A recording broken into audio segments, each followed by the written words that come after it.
Month కూడా అవ్వట్లేదు. టింకరర్స్ lab అంటే ఒక ప్రోటోటైపింగ్ ల్యాబ్. ఇక్కడ ఓన్లీ స్టూడెంట్స్ వచ్చి మొత్తం ఏజెంట్ చేసుకోవచ్చు, వాళ్ళకి ఓన్ ప్రాజెక్ట్స్ తయారు చేయొచ్చు.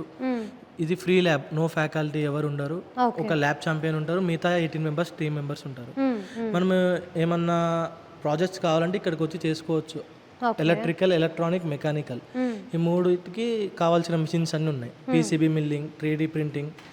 మిషన్స్ అన్నీ కూడా పేర్లు వినడానికి డిఫరెంట్గా ఉంది అండ్ వర్కింగ్ స్టైల్ కూడా చాలా డిఫరెంట్గా ఉంది. సో అంటే చాలా ఖర్చు పెట్టారనేది కూడా అర్థమవుతుంది.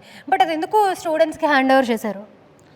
అంటే స్టూడెంట్స్ నేర్చుకోవాలి, కొత్త ఇన్నోవేషన్స్ చేయాలి, అందువల్ల ఈ స్టూడెంట్స్కి హ్యాండ్ ఓవర్ చేశారు. స్టూడెంట్స్కి కూడా తెలుస్తుంది ఎట్లా మెయింటైన్ చేయాలి ల్యాబ్ అనేది. ఫ్యూచర్లో ఏదైనా జాబ్స్కి వెళ్ళినా కానీ అక్కడ ఎలా మెయింటైన్ చేయాలని తెలుసుకోవడం కానీ ఇక్కడ స్టూడెంట్స్ని ఉంచారు ఓన్లీ.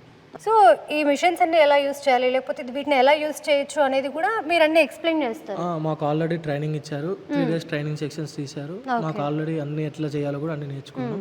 దీనికి సపరేట్ సాఫ్ట్వేర్స్ ఉంటాయి. ఆ సాఫ్ట్వేర్స్ మనం ల్యాప్టాప్లో ఎక్కించుకొని దాన్ని మనం ఒక 5 to 10 days నేర్చుకుంటే ఆటోమేటిక్గా మిషన్ ఎట్లా వర్క్ చేయాలో తెలిసిపోతుంది.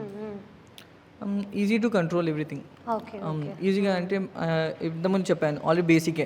అంటే మేము ల్యాప్టాప్స్లో అందరికి అంటే మ్యాక్సిమం ల్యాప్టాప్స్ కావాల్సింది ఇక ల్యాప్టాప్స్లో డిజైన్ చేస్తేనే అర్థమవుతుంది. మెయిన్ డిజైన్ చేయకపోతే does no it's not main useful. మీ ఏజ్ ఎంత ఉంటుంది? ఒకసారి 18 ఉంటుందా? 18, 20. అమ్మో, ఇవి బుర్రలా లేకపోతే ఏమన్నా ఏ మిషన్లో నాకు అర్థం కావట్లేదు. బికాజ్ నిజంగా ఇంత చిన్న ఏజ్లో ఇంత మంచి థాట్స్ అసలు మా రోజుల్లో అవి లేనే లేవు. Okay, thank you so much. All the best.